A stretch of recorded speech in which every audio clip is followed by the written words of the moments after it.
وَأَطِيعُوا اللَّهَ وَالرَّسُولَ لَعَلَّكُمْ تُرْحَمُونَ، اور اللہ کے رسول کی اطاعت کرو، لعلکم ترحمون، تاکہ تم پر رحمت ہو۔ ہم سب کہتے ہیں اللہ ہم پہ اپنی رحمت کی بارش برسا، اللہ ہم پہ رحمت کر، اللہ ہم پہ رحم فرما۔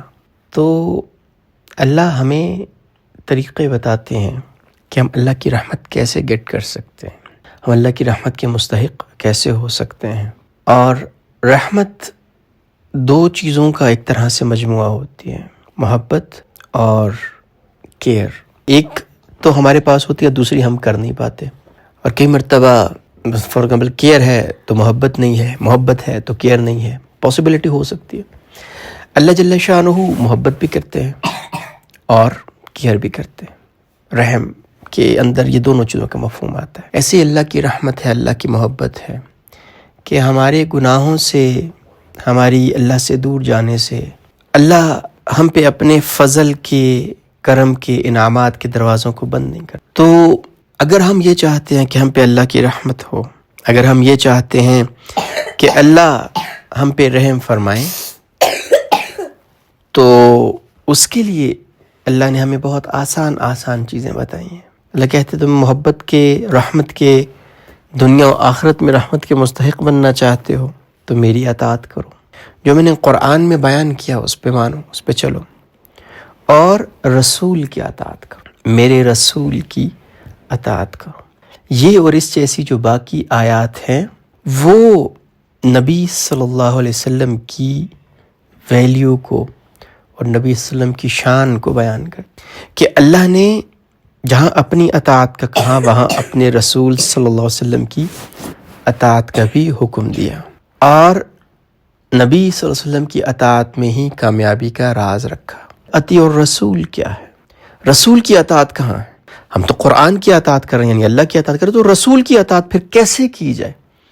اگر حدیث پہ عمل نہیں کیا جائے گا، اگر نبی صلی اللہ علیہ وسلم کی سنت کی اہمیت نہیں ہے، یہ داڑھی ہے تو داڑھی تو ایک اس وقت کا رواج تھا، بھئی اللہ کے نبی صلی اللہ علیہ وسلم نے رکھی، اور بہت سے ایسی چیزیں تھیں جو نبی صلی اللہ علیہ وسلم نے رواج کے خلاف کی، بہت سے ایسی چیزیں تھیں جو یہودیوں کے ہاں رائج تھیں، لیکن نبی صلی اللہ علیہ وسلم نے اسپیسیفکلی ان کو چینج کیا تاکہ یہودیوں سے مشابہت نہ ہو۔ تو صرف یہ کہہ دینا کہ یہ رواج تھا، یہ اس وقت کا تھا، یہ کافی نہیں ہے، یاد رکھ لیجئے گا۔ اطیع اللہ و اطیع الرسول، اور اطیع الرسول میں کوئی اللہ نے قید نہیں لگائی ہے کہ جو بات وہ قرآن کے مطابق کہیں یا جو بات تو انہوں نے کہی یہ فرض ہے اس کے اوپر کریں۔ اطیع الرسول کا مطلب ہے، اطیع کا مطلب کیا ہے؟ اطاعت کا مطلب کیا ہے؟ پیچھے پیچھے چلنا، اتباع کرنا، ان کے سامنے سر تسلیم خم کر دینا۔ تو اطاعت کا وسیع مفہوم کیا ہے کہ نبی صلی اللہ علیہ وسلم کی زندگی کو اپنی زندگی بنا لینا، نبی صلی اللہ علیہ وسلم کے فٹ سٹیپس کے اوپر چلنا، نبی صلی اللہ علیہ وسلم کے قدم کے نشان کے اوپر چلنا، جیسا نبی صلی اللہ علیہ وسلم نے کیا ویسے کرنا، یہ ہے اطیع الرسول۔ 24 گھنٹے کی زندگی قرآن کے احکامات اور نبی صلی اللہ علیہ وسلم کے طریقے کے مطابق گزارنا۔ تو یہ اس چیز کو سمجھ لیں، یہ بہت امپورٹنٹ نکتہ ہے کہ اللہ کی رسول کی زندگی پہ چل کے ہی ہم اللہ کی رحمت کے مستحق ہو سکتے ہیں۔ اور اللہ کی رحمت کی اعلیٰ ترین نشانی یہ ہے، اعلیٰ ترین درجہ یہ ہے کہ اللہ ہماری مغفرت فرما کے ہمیں جنت میں بھیج دیں۔ یہ اللہ کی رحمت ہے، یہ اللہ کا فضل ہے، یہ اللہ کا احسان ہے، یہ اللہ کا رحم ہے، سب سے بڑا۔ اور یاد رکھیں کوئی بھی بندہ اپنے اعمال سے جنت میں نہیں جا سکتا۔ اللہ کے نبی صلی اللہ علیہ وسلم سے پوچھا گیا، یا رسول اللہ آپ بھی؟ فرمایا ہاں میں بھی اللہ کی رحمت سے جنت میں جاؤں گا۔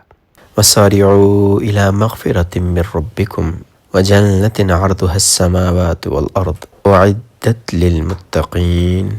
وَسَارِعُوا، اور تیزی کرو، دوڑو، مسابقت کرو، ایک دوسرے سے آگے نکلنے کی کوشش کرو، إِلَى مَغْفِرَةٍ، مغفرت کی طرف، بخشش کی طرف، مِّن رَّبِّكُمْ، اپنے رب کی طرف سے، وَجَنَّةٍ، اور جنت کی طرف، عرضها، جس کا عرض، السماوات، آسمان، والارض، اور زمین کے برابر ہے، اعدت، تیار کی گئی ہے، للمتقین، پرہیزگاروں کے لیے سرعت ہم کہتے ہیں سرعت کے ساتھ، سرعت تیزی کے ساتھ. سارعو میں مسابقت کا، ایک دوسرے کے ساتھ جو ہے نا اس کا ایک مفہوم پایا جاتا ہے کہ ایک دوسرے سے آگے نکلنے کی کوشش کرو. جس طرح سورہ غالباً مطففین میں فرمایا، اللہ نے جنت کا ذکر فرمایا، کہا کہ یہ وہ چیزیں ہیں جس میں ایک دوسرے سے آگے بڑھنے والے کو آگے بڑھنا چاہیے. تو اللہ کی مغفرت، گناہوں کی معافی، اللہ کی رحمت کا حصول، یہ وہ چیزیں ہیں جس کے لیے ہمیں تیزی کرنی چاہیے، دوڑنا چاہیے، محنت کرنی چاہیے اور دوسروں سے آگے نکلے. اسی لیے اللہ کے نبی نے کیا فرمایا کہ آخرت میں، دین میں اپنے سے بہتر کو دیکھو اور دنیا میں اپنے سے کمتر کو دیکھو، تو پھر زندگی میں جو ہے وہ بہتری آئے گی. ہمیں لگتا ہے ہم بہت صدقہ دیتے ہیں، کسی کو ہم نے 50 روپے 100 روپے دے دیا تو ہمیں لگا کہ ہم نے بہت بڑا کوئی کام کر دیا ہے. تو پھر صدقہ دینے والوں کو دیکھے جو لاکھوں کروڑوں روپے دے رہے ہیں، اللہ کے راستے میں خرچ کر رہے ہیں. تو بندے کو خود ہی آتا ہے، نہیں یار میں تو کچھ بھی نہیں کر رہا ہوں، مجھے مزید کرنے کی ضرورت ہے. ہم مسجد میں نماز پڑھنے چلے جاتے ہیں، بڑی کوئی بات ہے جی، بہت بڑے نیک ہو گئے. وہاں پہ دیکھیں کوئی لوگ ہیں نوافل پڑھتے ہیں، تہجد پڑھتے ہیں، اشراق پڑھتے ہیں، پھر انسان کو احساس ہوتا ہے یار یہ لوگ دیکھیں کتنے اچھے ہیں. تو دین میں ہمیشہ خود سے اوپر دیکھیں تاکہ ہمارے اندر یہ احساس پیدا ہو کہ ہم کم ہیں، ہمیں زیادہ کرنا چاہیے. ہمارا الٹا حساب ہے، دین میں خود سے کم دیکھتے ہیں. شکر اللہ کا، یار میں نماز تو پڑھتا ہوں نا، باقی تو فلاں فلاں فلاں فلاں تو نماز بھی نہیں پڑھتا. بھائی دین میں حکم نہیں تھا نیچے دیکھنے کا، دین میں اوپر دیکھنے کا حکم تھا، دنیا میں نیچے دیکھنے کا حکم. خود دنیا میں خود سے نیچے دیکھو. وسارعوا الی مغفرہ، اللہ کی مغفرت کی طرف بھاگو، اللہ کی مغفرت کی طرف دوڑو، کوشش کرو، محنت کرو، مسابقت کرو، ایک دوسرے سے آگے نکلو. جیسے دنیا میں ہم چاہتے ہیں کہ ہمارا گھر سب سے زیادہ خوبصورت ہو جائے، ہماری گاڑی سب سے اچھی ہو. دنیا کی چیزیں اس قابل ہی نہیں ہیں کہ ان کے لیے مسابقت کی جائے. مسابقت جنت کے لیے ہو جہاں ہمیشہ ہمیشہ رہنا ہے، جس کی پریویلیجز، جس کی جو مزے ہیں، جس کی جو فیل ہے وہ ہمیشہ ہمیشہ کے لیے ہے. جنت میں کسی کو کم درجہ ملا وہ ہمیشہ اسی میں رہے گا، اور جنت میں کوئی اوپر والے درجے میں چلا گیا بہترین طریقے سے انجوائے کرے گا. جیسے کہ بہت سی ایسی نعمتیں ہیں جو اوپر والے درجوں کو ملیں گی، نیچے والوں کو ذرا ذرا سا کیا جائے گا. جس طرح سلسبیل ہے، ایک چشمہ ہے مقربین کے لیے ہے، وہ اس چشمے کا خالص پانی پیئیں گے.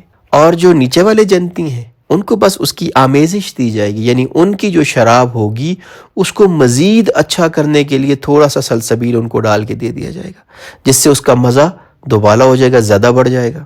تو امیجن وہ ایلیٹ کلاس جو ہوگی وہاں پہ، جو سابقون ہے، والسابقون السابقون اولئک هم المقربون، مقربین والی جو جنت ہے وہ ڈائریکٹلی اس چشمے سے پیئیں گے، ڈائریکٹلی سلسبیل نیٹ پیئیں گے.